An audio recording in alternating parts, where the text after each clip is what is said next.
우리가 살아가고 있습니다.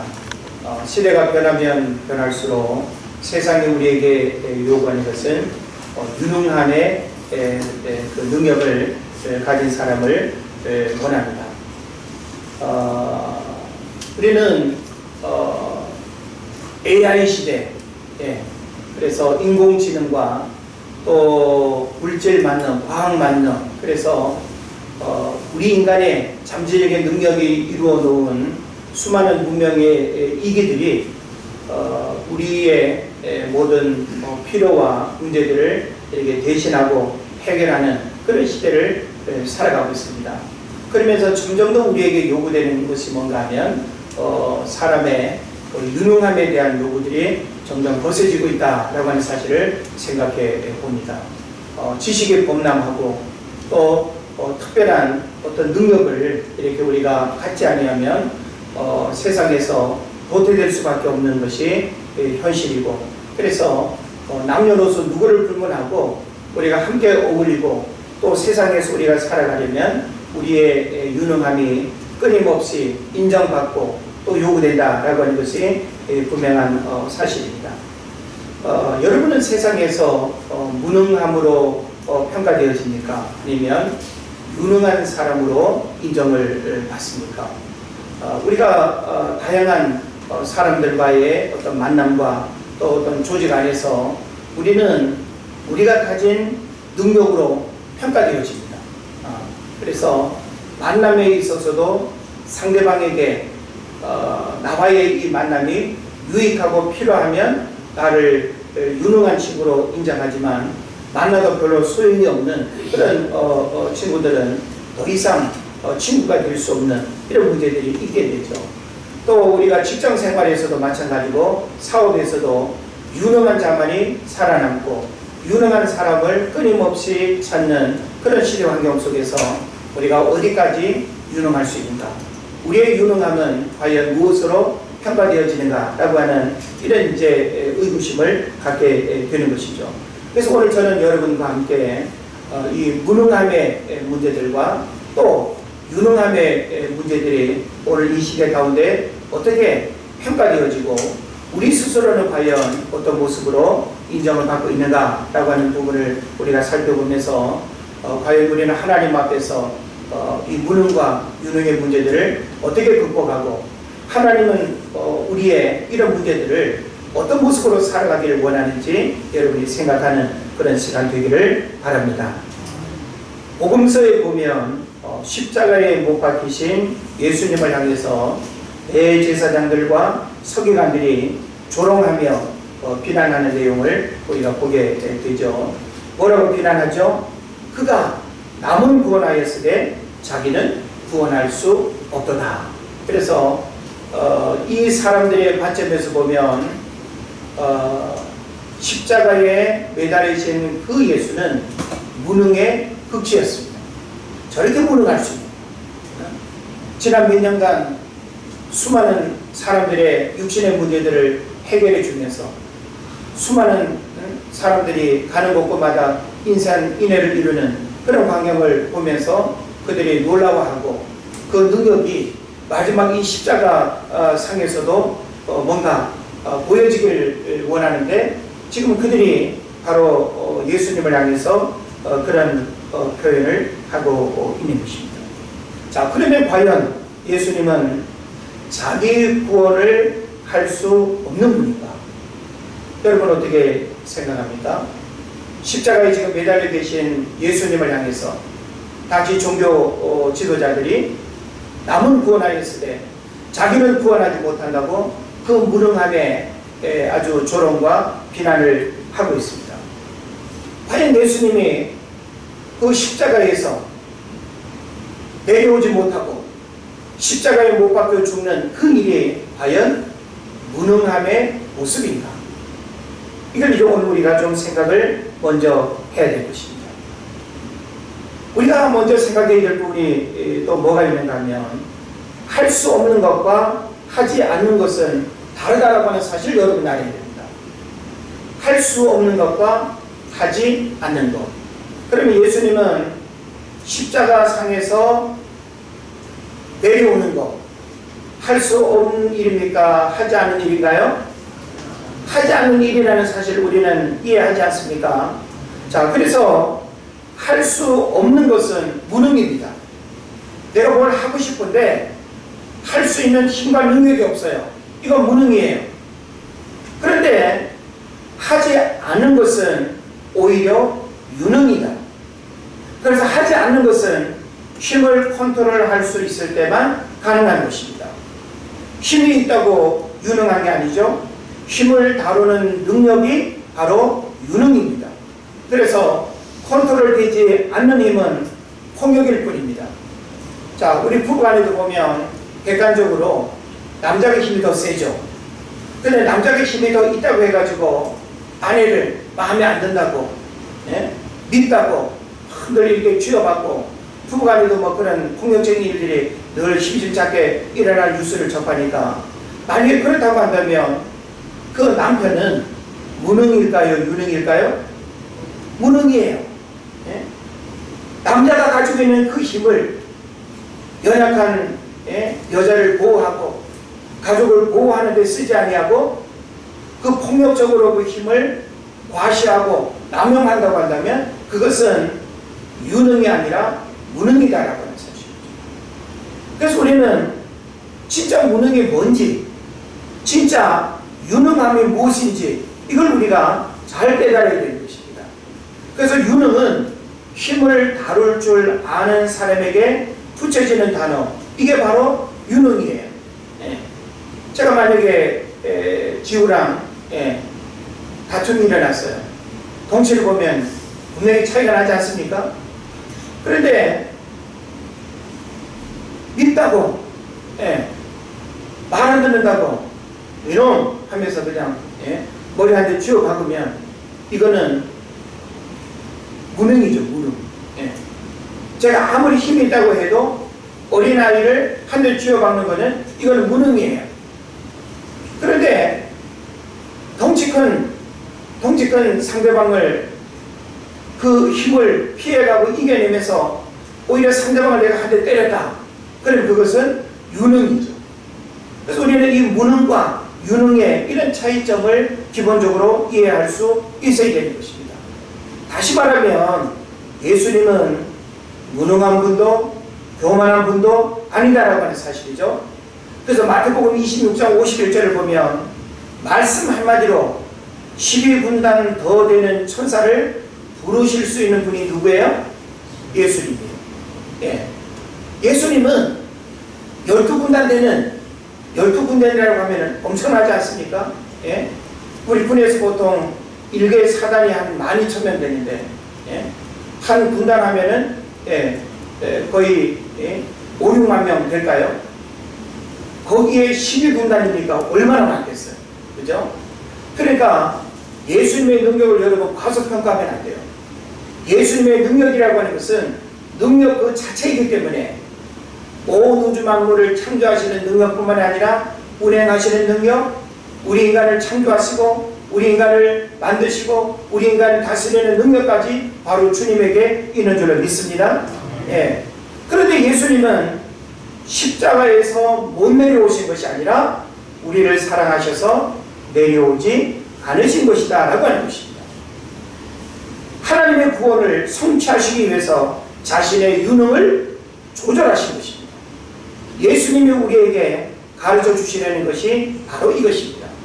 그래서 우리는 예수님을 통해서 유능 그 자체, 능력 그 자체이신 예수님이 진짜 능력이 무엇인지를 우리에게 가르쳐주고 있다고 하는 거죠. 그래서 오늘 우리는 무능의 문제를 가지고 있든지 유능함의 문제를 가지고 있든지 이 유무능의 문제들을 우리는 하나님 앞에서 진짜 무능과 유능이 무엇인가라고 하는 사실을 잘 깨달아야 된다라고 하는 것입니다. 그래서 예수님이 우리에게 가르쳐 주시려는 그 무능과 유능의 올바른 그 판단과 분별을 우리가 할 수 있어야 됩니다. 힘은 다른 사람을 십자가에 못 박는 데 쓰는 것이 아니라 오히려 자신을 십자가에 못 박는 일에 써야 합니다. 스스로 자신을 십자가에 못 박는 것이 유능이고 타의에 의해서 못 박히는 것은 무능인 것입니다. 그러면 예수님은 타의에 의해서 십자가에 못 박힌 것 같아도 어찌 보면 예수님은 예수님 자신의 능력으로 십자가에 못 박히지 않을 수도 있잖아요. 예수님은 십자가에 못 박혀야 된다는 사실을 알고 계세요. 십자가에 못 박혀 죽으심으로 말미암아 온 인류의 죄를 대속하고 구원하신다라고 하는 이 사실을 알고 계시기 때문에 예수님은 어찌 보면 당신이 스스로 그 십자가를 이렇게 짊어지고 죽음의 길을 향해서 선택했다라고 하는 사실을 우리가 생각해 볼 수 있는 것이죠. 이게 바로 뭘까요? 누능입니다.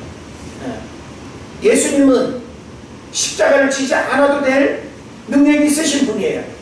근데 인류를 구원하기 위해서 십자가를 져야 하는 그 영적인 원리 까닭에 예수님이 유능이 무엇인가라고 하는 사실을 우리에게 보여주시는 것이죠. 자, 그러나 오늘날 세상이 요구하는 사람은 어떤 사람일까요? 우리는 신앙적으로 예수님이 이와 같은 유능함을 우리가 알고 이런 유능함의 삶을 우리도 살고 이와 같은 유능함의 어떤 능력들이 우리에게도 경험되어져야 되는데 사실 세상은 이런 능력을 인정할까요? 인정하지 않아요. 세상은 이런 능력을 알까요? 몰라요. 세상은 오히려 눈에 보여지는 능력만을 진짜 능력이라고 생각해요. 세상의 가치는 세상의 유능의 기준은 눈에 보여지게 내놓으러 하는 거예요. 자격증. 자, 우리 자격증으로 객관적인 능력을 평가하죠. 졸업장으로 저 사람이 대학을 나왔다, 저 사람의 어떤 지식의 지적인 상태가 이렇다 저렇다를 우리는 그런 졸업장으로 평가하는 거예요. 그죠? 아무리 그 사람이 똑똑하다고 해도 국민학교도 못 나왔어. 초등학교도 못 나왔어. 그럼 우리는 기본적인 어떤 선입견과 편견이 저 사람은 무식해라고 하는 거예요. 그래서 우리는 세상 사람들이 평가하는 그 유능의 어떤 기준들, 끊임없이 사람들에게 보여져야 하고 무언가 이렇게 인식되어지는 그런 것들이 드러나지 않으면 사람들이 나의 어떤 능력을 인정하기보다는 나를 어떤 사람으로 평가한다는 거예요? 무능한 사람으로 평가한다라고 하는 사실이죠. 그래서 사회생활 속에서 무능한 사람으로 평가되거나 인정받게 되면 공동체에서 외톨이가 되고 또 조직에서는 밀려나고 그리고 우리가 선택할 수 있는 수많은 선택의 폭은 점점 좁아지다가 사라집니다. 예. 우리가 능력이 많으면 예를 들어서 외국어 구사 능력이 탁월하면 세상에서는 그 유능함의 선택의 기회들이 어때요? 넓어요. 그런데 우리말도 버벅거리고 외국어 한마디 할 줄 모르고 어떤 특별한 기술도 지식도 능력도 없다라고 할 때 그 사람을 필요로 하는 세상은 없는 거예요. 그러니까 세상은 끊임없이 자격증 시대, 능력 시대, 당신의 능력을 내게 보여봐. 이게 지금 우리가 살고 있는 시대의 현실입니다. 우리는 어떤 마음만으로 자신감을 드러내는 것으로 인정받는 것이 아니라 너의 실력을 내 눈앞에서 보여주라는 거예요. 그래서 인터뷰가 있습니다. 실기시험이 있습니다. 능력을 평가받습니다. 그래서 객관적으로 우리의 유능함을 인정받게 될 때 당신은 우리 학교에 들어올 수 있는 자격이 있는 것이고 당신은 우리 회사에 들어와서 돈 벌 수 있는 기회가 주어지는 것이고 이런 능력에 따라서 연봉도 달라지는 거예요. 능력에 따라서 똑같이 입사를 해도 진급이 다르고 결과가 달라지는 거예요. 그러니까 우리가 능력이 없다라고 하는 것은 사회생활에서 어떤 면에서는 불행이고 비극이고 남들과 비슷비슷한 능력을 가지고는 경쟁에서 밀리기가 쉽습니다. 남들보다 탁월한 능력을 우리가 갖지 아니하면 그래서 그 유능함이 객관적으로 탁월하게 인정받지 아니하면 우리는 사람들로부터 소외되고 무관심할 수밖에 없다는 것을 우리가 알게 되는 것이죠. 시대가 변하면 변할수록 유능한 사람을 필요로 합니다. 여러분이 생각할 때 세상 사람들이 요구하는 그런 유능함의 기준이 뭘까요? 어떤 사람을 유능하다고 하죠? 여러 가지가 있습니다. 전문 지식과 기술을 가지고 있어야 합니다. 외국어 구사 능력이 있어야 됩니다. 탁월한 외모와 언변 능력이 평균 이상은 돼야 합니다. 거기에다가 적당한 유머와 재치도 있어야 됩니다. 그리고 폭넓은 인맥과 원만한 대인관계를 이렇게 가져야 됩니다. 이 모든 것이 바로 유능의 조건이 됩니다. 자, 이와 같은 조건을 여러분의 삶에 대입을 해본다면 어떠세요? 다 해당되시나요? 이런 여러 가지 조건을 갖추신 유능자로 여러분 살아가고 있나요? 우리가 세상에서 이런 조건으로 나를 유능함으로 평가한다라고 할 때 우리는 결격 사유가 너무 많아요. 자격 미달 상태, 함량 미달, 자격 미달. 그래서 마음대로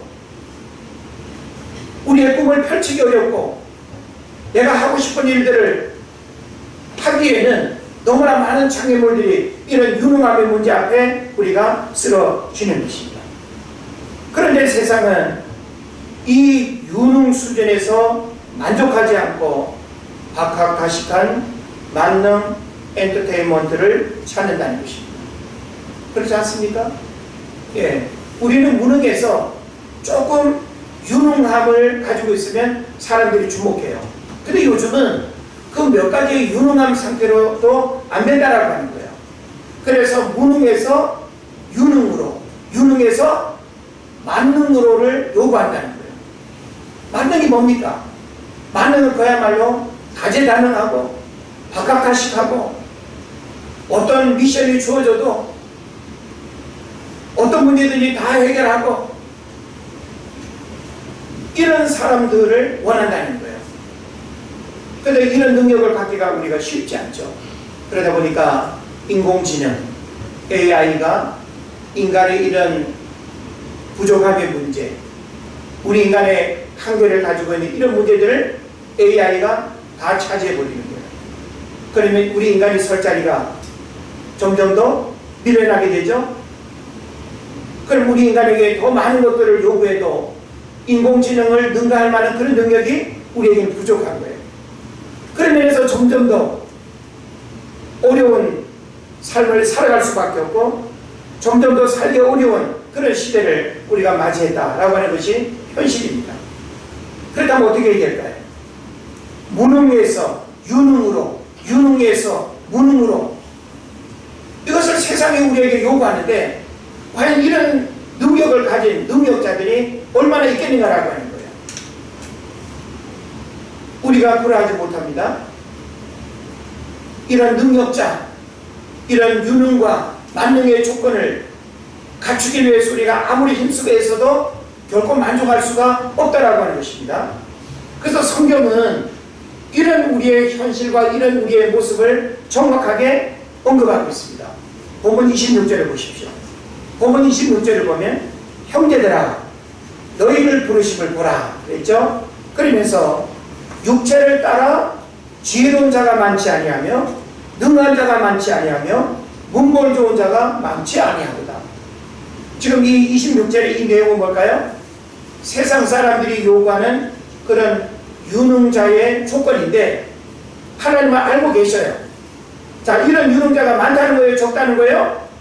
많지 않다라고 하는 것을 하나님은 기본적으로 단정하고 있는 것입니다. 그러니까 누구라도 이와 같은 유능자가 된다라고 하는 것은 결코 쉽지 않다라고 하는 것을 성경이 이미 답을 내리고 있어요. 그럼 우리는 세상이 요구하는 이런 유능자의 삶을 우리가 이렇게 달려가기 위해서는 너무나 어려운 거예요. 안 되는 거죠. 그래서 우리는 더 이상 세상 사람들이 요구하는 그 유능자의 그 삶을 우리는 이제는 돌아볼 수 있어야 됩니다. 그 문제는 뭔가 하면 하나님의 관점에서는 세상에서 유능한 자가 무능한 모습일 수 있고 반대로 세상에서 무능한 자가 하나님 앞에서는 유능한 자가 될 수 있다는 사실을 깨달아야 될 것입니다. 예. 그러니까 세상에서 유능한 조건을 다 갖추고 있어요. 제가 조금 전에 말씀드렸던 그런 여러 가지 조건을 다 갖췄다 하더라도 하나님의 관점에서는 그런 자가 유능하다고 동일하게 평가될까요? 평가되지 않을 수 있다는 거예요. 그러니까 진짜 유능이 뭐냐? 진짜 유능이 뭐냐? 이걸 우리가 알아야 되는 거예요. 다시 말하면 하나님을 모르고 하나님 없이 살아가는 세상의 모든 것은 유능해 보이나 결코 유능할 수 없다라고 하는 거예요. 그 세상 사람들은 하나님 없이 인간의 어떤 노력과 인간의 의지로 이루어놓은 그것으로 자신의 어떤 유능함을 평가받고 그 유능함으로 자신의 삶을 이루어가길 원합니다. 그러나 하나님의 관점에서는 그 유능함은 하나님 앞에 무능이라는 거예요. 뭐가 무능이냐? 바로 하나님을 모르는 것이 무능입니다. 하나님을 내 삶의 중심에 모시고 살아가지 않는 것이 무능입니다.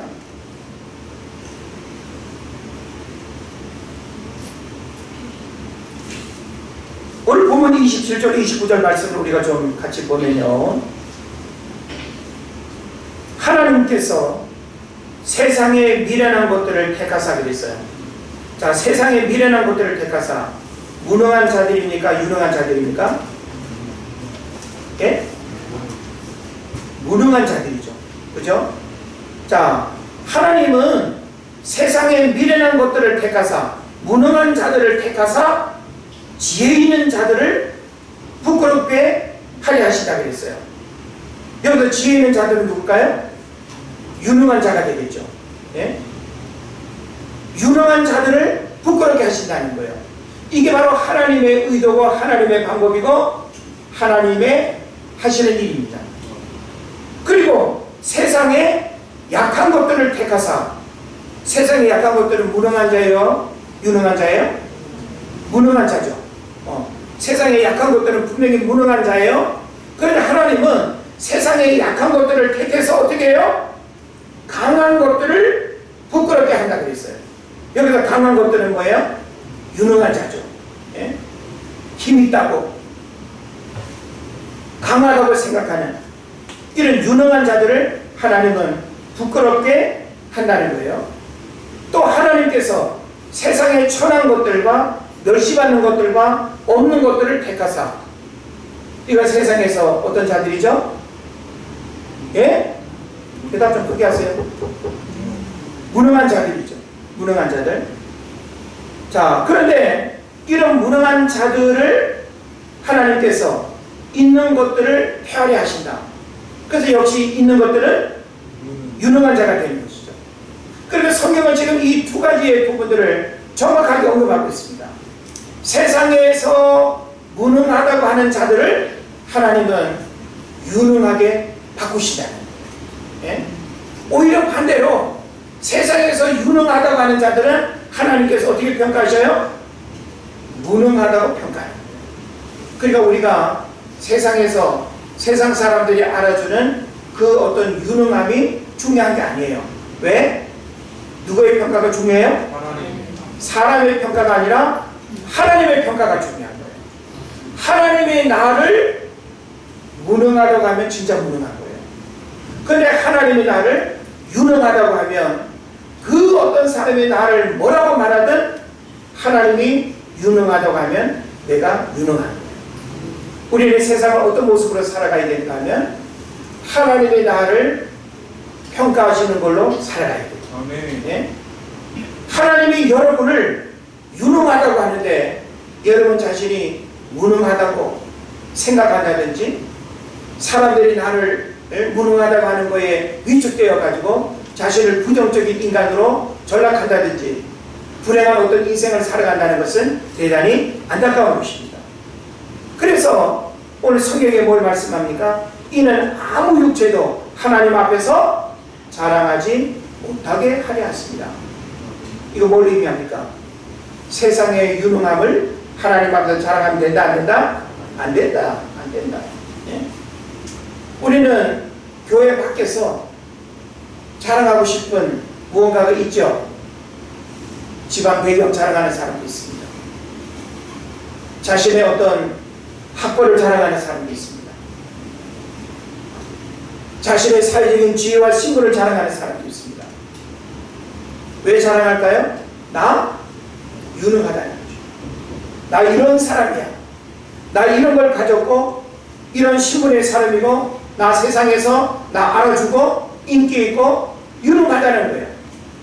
그런데 세상 사람들이 알아주는 그 유능이 진짜 유능이 아니라는 거예요.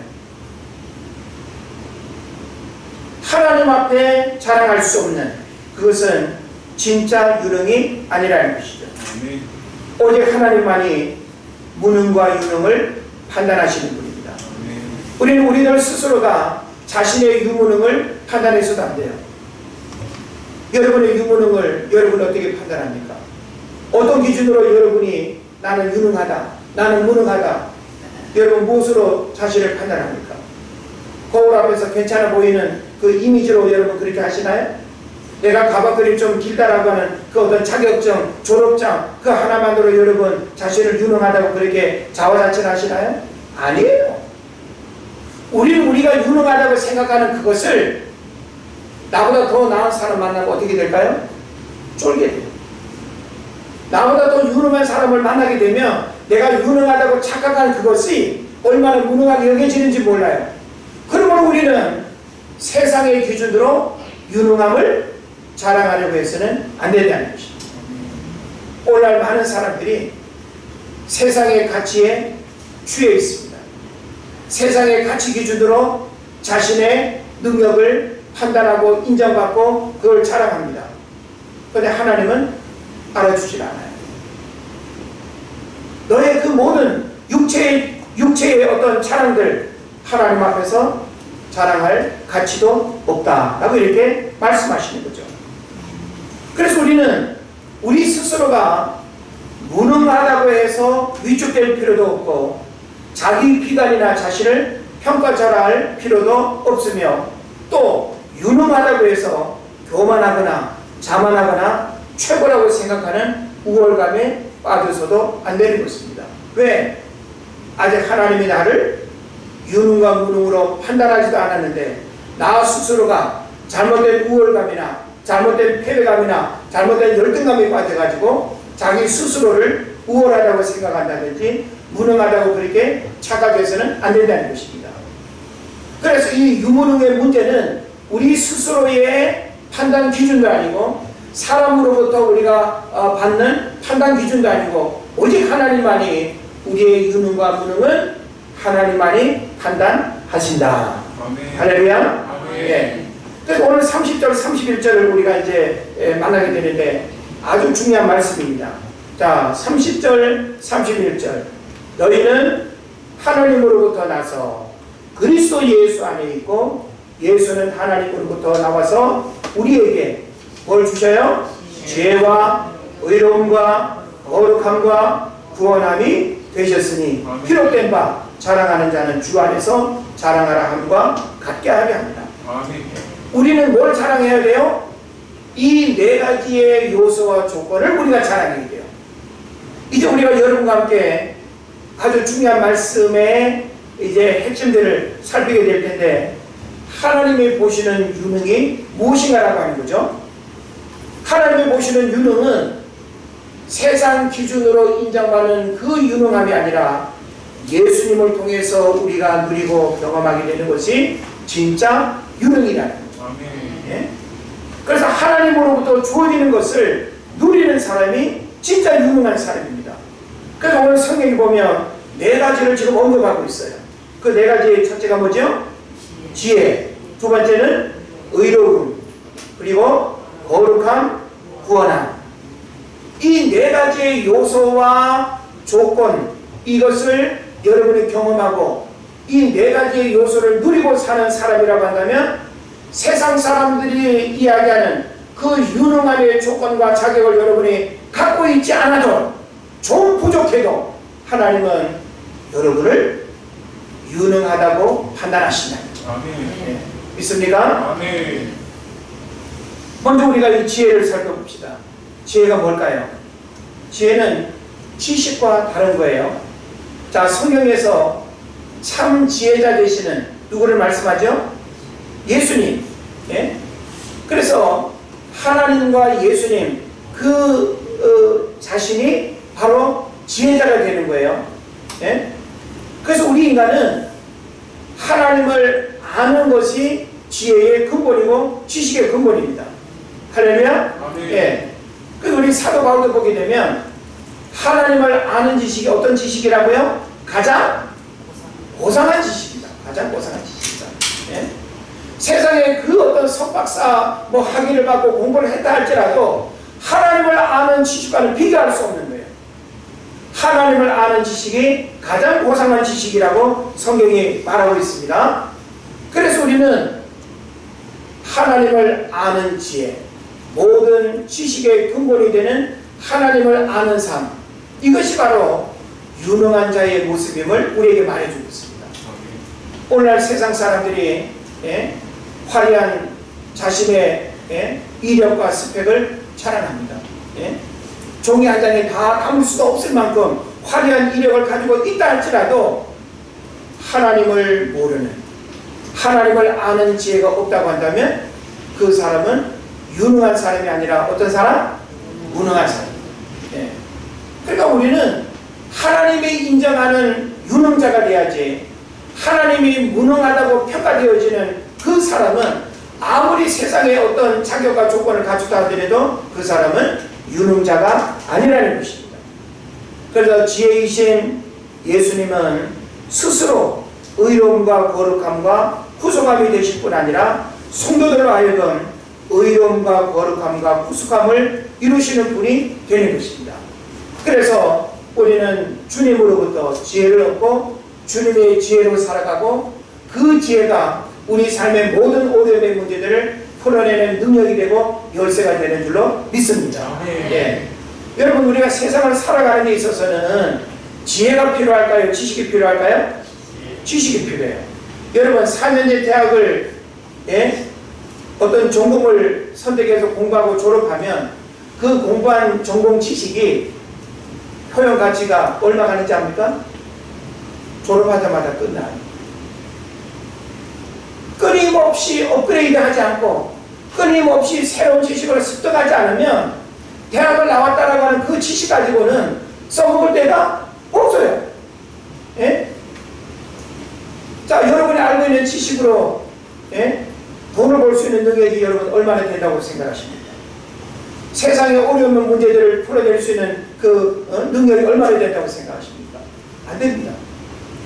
그러나 지혜는 우리를 위기 상황에서, 결정적인 순간에서, 여러 가지 부족하고 어려운 상황에서 지혜는 우리를 더 빛나게 할 것이고 우리의 삶을 더 위대하게 만들며 이 지혜는 여러분의 삶을 더 복되게 하는 줄로 믿습니다. 그러므로 우리는 지식보다 하나님을 아는 지혜, 지혜의 근본 되시는 그 하나님을 내 삶의 주인으로 모시고 살아가는 사람이 바로 유능한 사람입니다. 예? 그래서 저와 여러분은 이미 유능한 자의 삶을 살아가고 있음을 믿어 의심치 마시고 하나님, 이 무능한 자를 예수 믿어 유능한 자로 살아가게 하심을 감사합니다. 고백할 수 있기를 축복합니다. 예, 너무너무 중요합니다. 예? 우리가 유능자로 살아간다고 하는 것은 세상 사람들이 말하는 그런 자격과 조건을 갖추는 그가 아니에요. 그거 없어도 하나님을 아는 지혜, 그 하나만으로 살아갈 때 진정한 유능자임을 깨달으시기를 바랍니다. 그 다음에 두 번째로 하나님의 관점에서 유능은 무엇이냐? 바로 의로움을 드러내고 의로움을 가지고 살아가는 것. 그래서 이 의로움이라고 하는 것은 법정 용어로서 죄인인 인간이 하나님의 법정에 고발되었고 그 인간이 스스로 드러낼 수 있는 의가 존재하지 않는 한 재판관을 만족시킬 수 없다는 사실을 반영합니다. 그래서 그리스도께서 하나님의 의로움이 되신다는 것은 그리스도 자신이 스스로 의로우실 뿐 아니라 인간을 위한 의가 되신 결과 재판관이신 하나님께서 인간을 죄인이 아니라 그리스도 안에서의 의로운 존재로 간주하게 되었다는 것을 의미하는 것입니다. 자, 우리 스스로는 의로움을 드러내거나 의롭다고 말할 수 없죠. 우리의 의로움의 기준이 뭡니까? 우리가 의롭다고 말할 수 있는 자격과 조건이 아무것도 없어요. 왜? 우리는 죄인이기 때문에. 죄인은 끝까지 죄인일 수밖에 없어요. 죄인이 의인이 될 수 있는 방법은 없어요. 어떤 노력으로도 안 돼요. 그런데 세상 사람들은 죄인의 심성을 가지고 의로운 척 여러 겹의 옷을 입고 살아가요. 공부를 많이 했다는 옷으로 자기의 의로움을 드러내고 착한 일을 한다는 옷을 입고 의롭다고 말하고 사회적인 지위와 신분의 옷을 입고 자신을 의로운 척 행동합니다. 그런데 9시 뉴스의 주인공들은 다 그들이에요. 겉으로 의로운 척하는, 겉으로 의로움의 옷을 입고 있는 그들이 9시 뉴스의 주인공들이 되는 것입니다. 그러므로 진짜 유능함은 그들의 그런 모습이 유능이 아니라 죄인된 우리 인간이 예수님을 통해서 의로움의 은혜를 입고 이신 칭의의 그런 인정을 받는 이것이 바로 유능한 자의 삶의 모습임을 여러분 깨달으시길 바랍니다. 예. 우리는 유능한 자가 될 수 없어요. 우리는 의로울 수가 없어요. 그러나 하나님께서 예수 그리스도로 말미암아 저와 여러분을 의롭게 하심으로 인해서 우리는 진정한 유능자의 모습을 가지게 되었다라고 하는 사실입니다. 그리고 또 세 번째로는 거룩함의 모습입니다. 하나님이 보시는 유능이 뭐냐? 바로 거룩함이죠. 자, 우리가 성경을 보면 하나님이 우리 인간에게 뭘 말씀하셨죠? 내가 거룩하니 너희도 거룩하라 그랬어요. 이건 뭘 의미할까요? 우리가 거룩할 수 있다는 거예요? 없다는 거예요? 거룩할 수 있다는 것을 전제하는 거예요. 만약 우리가 거룩할 수 없다면 하나님께서 나는 거룩하니 너희들은 불결해라 이래 될 거 아니에요. 예? 그런데 하나님은 우리 인간이 거룩할 수 있어요. 그런데 우리 인간 스스로는 거룩할 수 없는데 누구를 통해서 거룩할 수 있어요? 예수님을 통해서 거룩한 성결의 삶을 살아갈 수 있는 거예요. 예? 그래서 누가 유능한 사람이냐? 바로 거룩함의 삶을 살아가는 사람이 유능한 거예요. 예? 인간은 도덕적 견지에서 볼 때 의롭거나 거룩한 존재가 결코 아니지만 그리스도로 말미암아 그리스도 안에서 하나님께 나아갈 수 있는 의와 거룩을 소유하게 되었습니다. 예?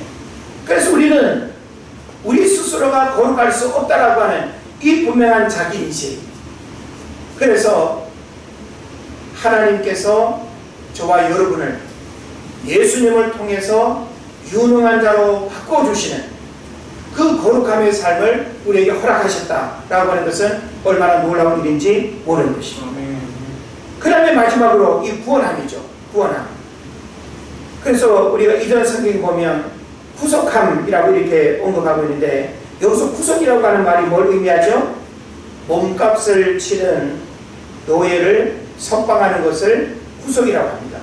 이걸 다른 말로는 속죄라고 하죠. 속죄. 그죠? 속죄. 그러니까 우리 스스로는 죄의 굴레에서 벗어날 수 없어요. 누군가가 나의 죄값을 대신해 줘야만이 내가 자유로울 수 있는 거예요. 이 일을 누가 해주셨어요?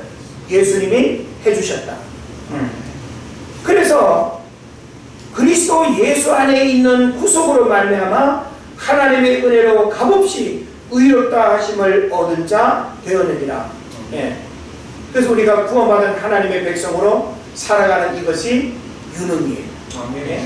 오늘 많은 사람들이 이런 유능을 모르고 세상 사람들이 알아주는 조금 더 그냥 연봉도 올라가고 빨리 진급하고 세상 사람들이 나를 알아주는 그 인기와 명예, 거기에 취해가지고 그 유능함에 빠져 살아가는 그것은 진짜 유능이 아니다. 주님 우리에게 원하시는 그 유능이 바로 무엇인가라고 하는 사실을 우리는 잘 깨달아야 됩니다. 우리가 하나님을 모르고 살아가는 모든 육신의 삶은 무능한 삶의 모습일 수밖에 없어요. 유능하다 할지라도 그 사람은 하나님의 관점에서 보면 뭐예요? 무능자예요. 무능자. 네? 하나님이 나를 유능하다고 해야 그게 진짜 유능이지, 하나님이 나를 무능하다고 하는데 세상에서 아무리 유능한 척 해봐야 그 사람의 유능은 오래가지 못해요. 안개와 같고 불의 꽃과 같고 그림자와 같은 그런 이제 결과가 주어질 것입니다. 그래서 이 네 가지를 소유한 사람이 진짜 유능한 사람이고, 반대로 이 네 가지를 알지 못하는 사람은 무능한 사람이라는 거예요. 그래서 우리가 신앙생활하는 우리에게 하나님이 유능한 삶의 길을 주셨다고 하는 것은 얼마나 큰 축복인지 몰라요. 예? 우리는 결코 세상에서 무능한 자가 아니에요. 왜?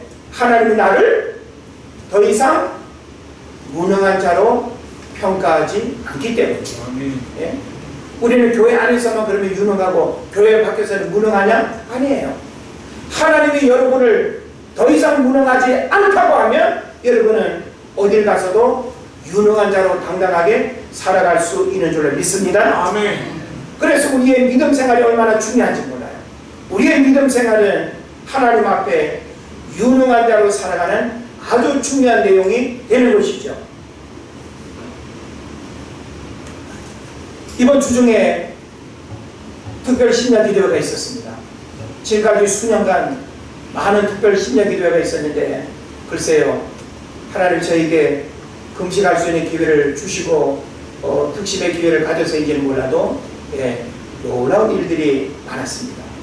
토요일 어제까지, 어제도 30명이 넘게 모이도록 특별한 은혜예요. 하나님께서 이렇게 매일매일 은혜를 사모하며 모일 수 있도록 은혜 주신 거, 제가 뭐 일일이 여러분 오세요 가세요 모이세요 해서 여러분 오셨나요? 전적인 하나님 은혜입니다. 아멘. 기도하지 않을 수 없는, 기도할 때 주시는 그 은혜, 말씀을 들을 때 주시는 그 은혜, 너무나 감사하고 기다려지고 너무나 그 은혜가 사모되어지기 때문에 우리가 주 앞에 나온 줄로 믿습니다. 아멘. 그런 면에서 기도는, 잘 들으세요, 기도는 무능한 자의 몸부림이 아니라 유능한 자의 겸손한 무릎꿇음입니다. 여러분 왜 기도하십니까? 기도하지 않은 분들은 왜 기도하지 않으시나요? 우리 나라는 이 모양 저 모양의 이유와 어떤 변명 같은 이야기들이 있습니다. 그러나 여러분, 하나님이 원하시는 자리에 함께하지 아니하고 기도할 때 기도하지 아니하는 것은 대단히 안타까운 일입니다. 기도는 무능한 자의 몸부림이 결코 아닙니다. 하나님은 기도하는 자의 삶을 더 복되게 하실 뿐만 아니라 진짜 무능과 유능이 무엇인가라고 하는 사실을 이런 기도의 삶을 통해서도 우리에게 보여주시는 것입니다. 또 말씀에 순종하는 사람은 자기 결정권을 잃어버린 무능한 사람이 아니에요. 이런 생각하는 사람들이 있죠? 무조건 뭐 말씀만 있어요. 말씀 순종. 하나님 자기 생각, 자기 이성적 논리는 어디 가고 뭐 그냥 하나님 말씀 순종하라고. 그러게 무능해 보입니까? 어떤 사람들은 말씀에 순종하는 사람은 자기 결정권을 잃어버린 무능한 사람으로 이야기하는 사람도 있습니다. 그러나 하나님의 주권을 인정하고 생명과 축복이 하나님께 있음을 고백하는 유능한 사람이라고 하는 사실을 여러분 깨달으시기 바랍니다. 영혼을 구원하기 위해서 힘쓰는 사람은 무능한 자의 시간 낭비가 아니라 하나님 나라의 신실한 일꾼이요 하나님의 뜻을 이루어가는 유능한 사람이 되는 것입니다. 여러분은 하나님 앞에서 유능한 자가 되기 위해서 몸부림쳐야 돼요. 사람들이 알아주는 유능이 아니라 하나님이 나를 인정하는 그 유능함으로 하나님 앞에 세워져야 되는 것입니다. 우리가 기도하지 아니하고 하나님의 말씀과 상관없이 살아가면서 내가 세상에서 유능자로 살아간다? 아니요. 그런 사람은 절대 유능한 사람이 될 수 없습니다. 무엇으로 유능한 결과를 기대할 수 있습니까? 무엇으로 그 유능한 삶을 자기 마음대로 자주유지할 수 있겠습니까? 하나님 우리의 삶을 그렇게 하지 않으면 우리 스스로는 무능한 자의 모습으로 살아갈 수밖에 없는 것입니다. 우리는 지금까지 세상에서는 유능한 자로, 하나님 앞에서는 무능한 자의 모습으로 살아왔습니다. 그러나 이제부터는 세상에서는 무능한 자로 불릴지라도 하나님 앞에서 유능한 자로 인정받아야 될 줄로 믿습니다. 네. 그래서 우리가 사람 앞에서가 아니라 하나님 앞에서, 그래서 오늘 보면 25절이 되죠. 하나님의 어리석음이 사람보다 지혜롭고 하나님의 약하심이 사람보다 강하니라. 예?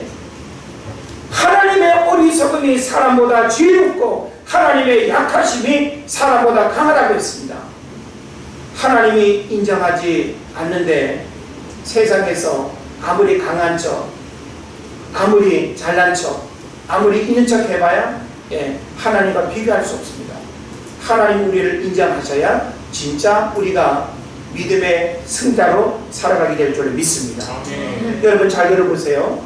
사도 바울은 세상의 유능함을 배설물처럼 버리고 복음 전도자의 무능함을 선택했습니다. 그럼 여러분, 사도 바울의 생애가 무능자예요? 우리 사도 바울의 생애를 무능한 삶이라고 우리 평가할 수 있어요? 절대 그렇지 않습니다. 사도 바울이 누렸던 세상의 그 모든 유능함을 어떻게 했어요? 배설물로 여겼어요. 예수 그리스도와 십자가에는 자랑할 것이 없다고 그렇게 고백하면서 이방인의 복음 전도자로 그가 살아가게 될 때 그게 무능해 보입니까? 아니에요. 하나님은 세상의 유능함을 배설물처럼 버린 사도 바울을 복음 전도자의 더 탁월한 유능함으로 그를 붙드신 줄로 믿습니다. 아멘. 베드로는 고기 잡는 어부로서의 유능함을 버리고 사람 낚는 어부로서의 무능함을 선택했습니다. 진짜 바보입니까? 진짜 베드로가 여러분 생각할 때 아주 무능함의 극치를 보여주는 인물입니까? 아니에요. 고기 잡는 어부에서 사람 낚는 어부로의 이 변화의 삶은 진짜 유능이 뭔지 그리고 무능함의 삶이 무엇인지를 우리에게 보여주는 너무나 중요한 메시지가 되는 것입니다. 교회는 세상에서 유능한 자들이 하나님 앞에서 무능한 자들로 회개하며 거듭나서 진정한 유능한 자로 변화하는 것이 교회입니다. 그러므로 여러분 자신이 무능하다고 생각했다면 우리는 교회 생활을 통해서 더 이상 내가 무능하지 않다라고 하는 사실을 우리는 깨달아야 됩니다. 그리고 내가 세상에서 유능한 자로 착각하며 살았다고 한다면 우리는 하나님을 만나고 그리고 교회를 통해서 내가 유능한 자가 아니었구나. 진짜 유능이 무엇인가라고 하는 사실을 복음을 통해서 깨닫고 회개와 변화의 역사가 일어나는 이런 삶이 일어나야 될 줄을 믿습니다. 그래서 우리의 믿음 생활은 무능하다고 생각하는 그 삶으로부터 유능의 삶으로 바뀌어지는 것, 이것이 바로 주님이 원하는 거예요. 하나님이 여러분이 더 이상 무능하다고 말씀하지 않습니다. 그리고 여러분은 더 이상 세상 사람들이 알아주는 그 유능함의 자리에서 하나님의 무능함을 듣는 그런 사람이 되어서는 또한 안 되는 것입니다. 이제 우리는 하나님의 나를 바라보시고 나를 평가하시는 그 무능함에서 이제는 유능함의 삶으로 나아가야 될 줄로 믿습니다. 그래서 하나님 앞에서 무능했던 내가 하나님 때문에 유능한 능력자로 거듭나며 축복받는 여러분 되시기를 주의 이름으로 축원을 드립니다. 기도하겠습니다.